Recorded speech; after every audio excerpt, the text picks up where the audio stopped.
डिगाणो बोज़दार मां ख़बर ॾींदा हलूं त डिगाणो बोज़दार में ड्रेनेज ऐं वाटर सप्लाई जे हलंदड़ कम जो जाइज़ो वठण लाइ डिप्टी कमिश्नर नूर मुस्तफ़ा लेगारी, इंजीनियर पीर आसिम जान सरंदी ऐं हाईवे एक्सेन पहुची कम जो जाइज़ो वरितो। डिगाणो बोज़दार में गुज़िरियल वॾे अरसे खां ड्रेनेज ऐं वाटर सप्लाई जो कम रोलड़े जो शिकार हो। डिप्टी कमिश्नर नूर मुस्तफ़ा जी हिदायत ते कम ॿीहर शुरू कयो वियो आहे। डिप्टी कमिश्नर टंडो अलायार डिगाणो बोज़दार पहुची हलंदड़ कम जो जाइज़ो वरितो ऐं इंजीनियर पीर आसिम जान सरंदी हाईवे जे एक्सेन अब्दुल रऊफ सुमरो का हलंदड़ कम बाबति तफ़सील वरिता। ॿिए पासे यूसी डिगाणो बोज़दार जे डंड शाह में मरमत थियल लिंक रोड रमज़ान फ़कीर खां ॻोठ गरीबाबाद जो पिण जाइज़ो वरितो, जॾहिं त हिदायत जारी कंदे चयो त हलंदड़ कम जल्द खां जल्द मुकमिल करे अवाम खे सहूलियत फराहम कई वञे।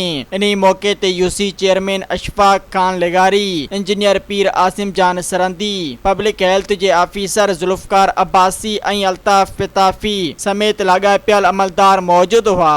सब्सक्राइब कयो अवामी न्यूज़ HD खे ऐं ताज़ा तरीन ख़बरुनि लाइ ॾिसंदा रहो अवामी न्यूज़ HD।